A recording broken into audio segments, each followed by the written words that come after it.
soon be known as Queen Camilla.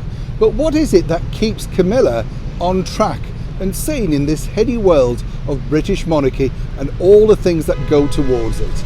Hi, good morning, Neil Sean here in the heart of London. Thank you so much for joining me today. Hope you're all keeping well. A lovely spring day here. I know it's hard to believe it's February, but you've got to grab those moments. As I said the other day, if it's a nice day, even if you're just sitting outside in your garden, get out there with a chair, enjoy it, because you feel better once you get outside. Sure, we'll all agree. Back as ever though to your breaking roll story of the day.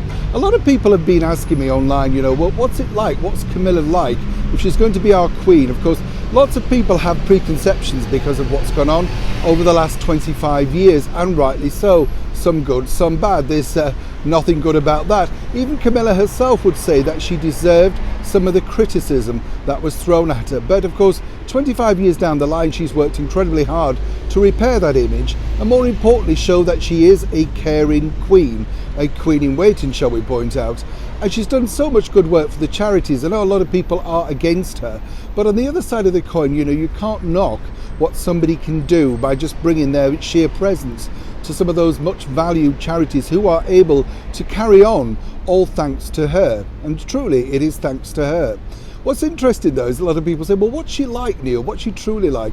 As I say, I've known Camilla and worked alongside her now for many years. I've met her son, who's incredibly gracious, really nice guy, knows a lot about cooking, by the way, some wonderful books. And of course, her daughter Emma, who used to work at a newspaper on a gossip column, no less, the Evening Standard in the very heart of London. Moved on from that now, of course.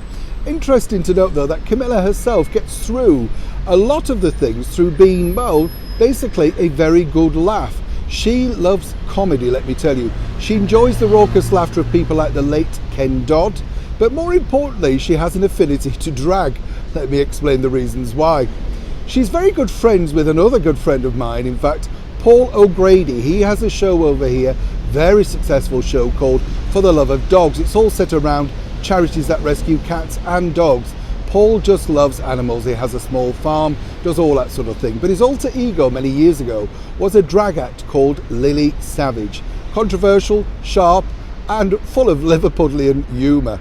Something that truly appealed to Camilla, let me tell you. They got on like a house on fire.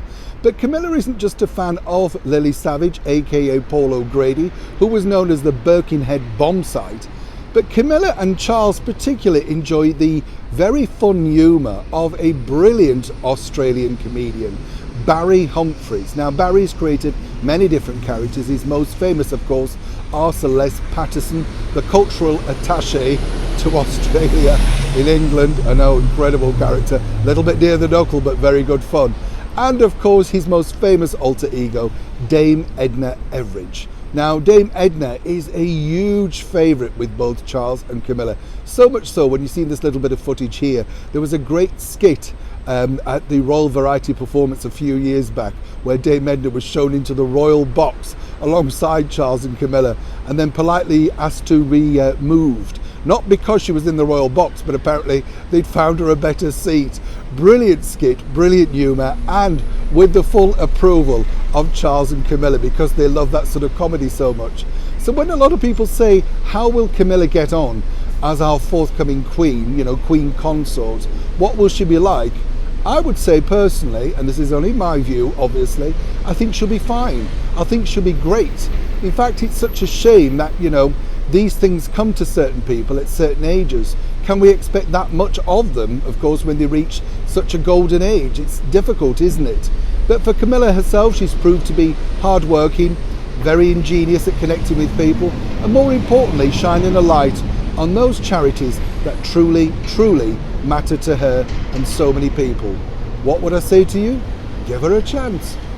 Neil Sean in the very heart of London.